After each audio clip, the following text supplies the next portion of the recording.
عالمی برزخ से मुर्शद नासिर काज़मी का खत। ये खत कराची से ताल्लुक़ रखने वाले नौजवान शायर, अदीब और मुहक्किक अशर आलम ने तहरीर किया है। आइए सुनते हैं। आवाज़ गजाला तबस्सुम, इस्लामाबाद, पाकिस्तान। प्यारे अम्माद आलम, जीते रहो। सबसे पहले तो तुम 8 दिसंबर 2022 को हमारी सालगिरह पर कामयाब प्रोग्राम पेश करने पर खुसूसी मुबारकबाद कबूल करो। सुना है तुम्हें हमारा सारा का सारा कलाम अजबर है और तुम हमें अपना रूहानी मुर्शद भी कहते हो। जीते रहो। अपने असलाफ को इज्जत देना आला ज़र्फ़ी की निशानी है।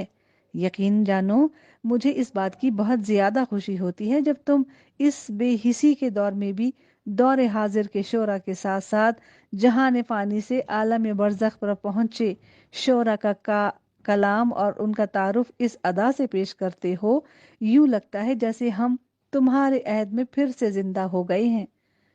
आला ज़र्फ़ी से याद आया कि तुमने पिछले खत में शिकवा किया था कि तुम दौरे हाजिर के जिंदा शोरा के कलाम की खूब खूब तशहीर करते हो, मगर वो तुम्हारा शुक्रिया तक अदा नहीं करते। अरे मियाँ, तुम जिस दौर में जी रहे हो, इस दौर से तो आला ज़र्फ़ी और वज़ादारी बिल्कुल ही गायब हो चुकी है।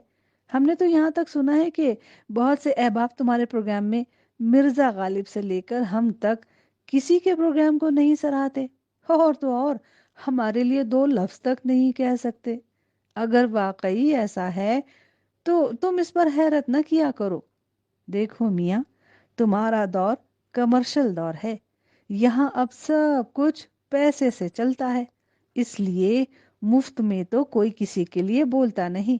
हाँ, अगर हमारे नाम से टीवी चैनल या कोई बड़ी तंजीम यही प्रोग्राम उनकी सदारत में मुनक्किद कराए तो दो बोल हमारे लिए बोल देते हैं। यूं समझो मियाँ, तुम्हारे यहाँ सब पैसे से चल रहा है। पहले पैसा देकर खामोश कराया जाता था, अब पैसा देकर तारीफें कराने का रवाज है। कुछ दिन कबल मिर्जा गालिब मिले थे, कह रहे थे अब के अम्माद मियाँ को खत भेजो तो 27 दिसंबर वाले हमारे प्रोग्राम का भी शुक्रिया कह देना। हमें यहाँ के मुशायरों से फुर्सत मिली तो एक मुरासला हम भी लिख भेजेंगे।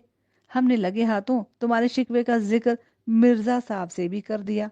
मिर्जा साहब मुस्कुराए और कहने लगे कि उससे कहना कि हम तो मर के भी अभी सिर्फ आलम में अरवाह तक पहुंचे हैं, मगर तुम्हारे कुर्रे हयात पर मौजूद कुछ शोरा अपने तई खुद को ऐसा अजीम समझे हुए हैं जैसे वो वहीं बैठे बैठे मकामे सिदरतुल मुंतहा तक पहुंच गए हों।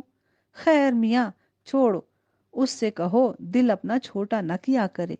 जो लोग ऐसा कर रहे हैं वो खुद ही जमीन में दफन होकर वहीं की मिट्टी में फना हो जाएंगे, और देखना, वो जिंदा न रहे तो उनका कलाम भी जिंदा न रहेगा और सदारतें अलहदा खत्म हो जाएंगी, यानी खाक हो जाएंगे वो तुमको खबर होने तक। अच्छा, मैं चलता हूँ, मुशायरे का वक्त करीब हुआ चाहता है।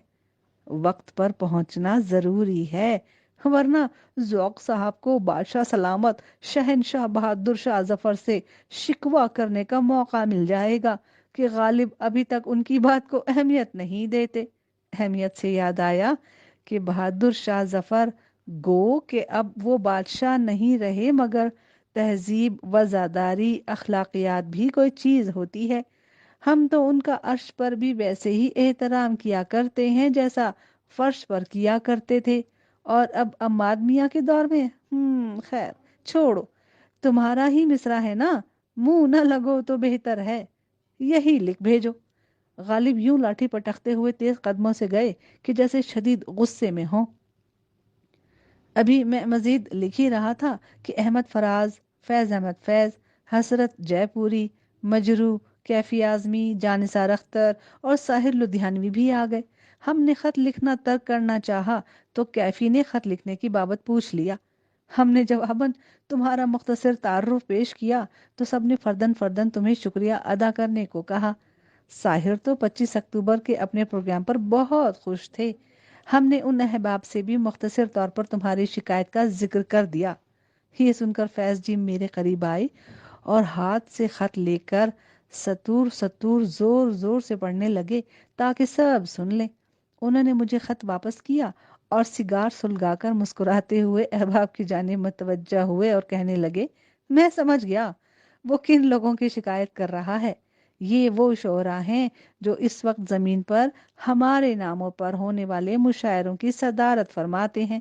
ناصر، تم تو کم عمری میں ہی یہاں چلے آئے تھے، مگر تمہارے بعد میں اور فراز جب تک دنیا میں رہے ہم نے ان کی دھال نہ گلنے دی، مگر آج یہی لوگ ہمارے نام کے مشاعروں کی صدارتیں کرتے ہیں اور شہرت کماتے ہیں۔ یہ لوگ نہ پہلے وزادار تھے نہ اب ہوئے ہوں گے، وہ بھی اب تو میدان خالی ہے۔ فیض سگار کا عیش ٹپکاتے ہوئے خاموش ہوئے تو فراز بولے، ناصر یار، کاش تم 8-10 برس اور وہاں جی لیے ہوتے تو وہ یقیناً کوئی دوسرا کام ڈھونڈ لیتے۔ ارے ارے ناصر، ایسے اسے یہ سب مت لکھ بھیجنا، فیض مسکراتے ہوئے بولے۔ میں نے کہا، مگر میں نے تو املا کی طرح سب لکھ ڈالا۔ ساحر نے قہقہہ لگاتے ہوئے کہا، ہاں اب لکھ دیا ہے تو جانے دو، ان کم ظرفوں سے میں بھی ناراض ہوں۔ دیکھو میرے پروگرام پر بھی کچھ نہ بولے۔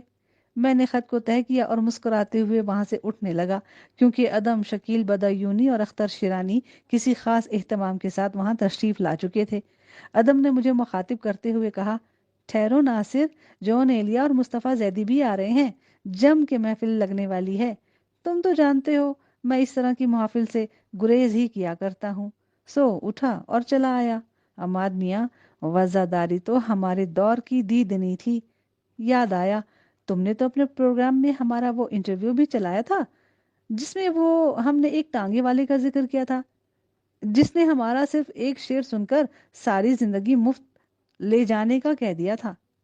تمہارے دور کے لوگ وزاداری میں تو ہمارے دور کے ٹانگے والوں سے بھی بہتر نہیں ہیں۔